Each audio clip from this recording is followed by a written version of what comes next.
I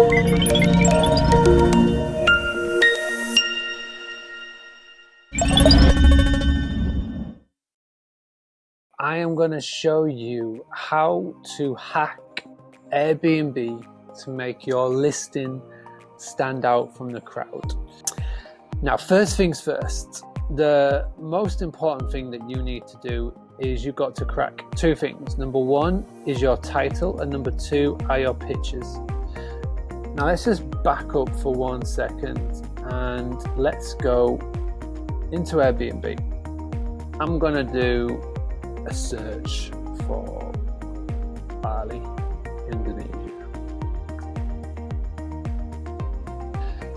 Now, when a guest will do a search on Airbnb, this is the first thing that they see. They get a choice to choose between homes and experiences, and one day I'm going to explain and show you what experience is all about. Now, to be perfectly honest, people won't scroll down this far, but you can see when you get down to a certain level, stay with a superhost, homes with Wi-Fi, homes with internet, The most part, what people do, say 70% of the time, they'll click on Bali, Indonesia, then they'll go straight into homes.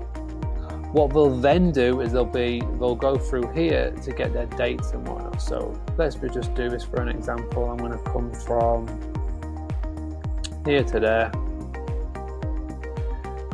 Pop in the guests, and then they will go a little bit further so to get their more filters. So what you'll normally find is that they'll get their beds in, they'll make sure that the amenities are all right. So if this is me, I'm always looking for aircon and I'm always looking for Wi-Fi, and then you'll go for a few here, and then you'll click on show homes.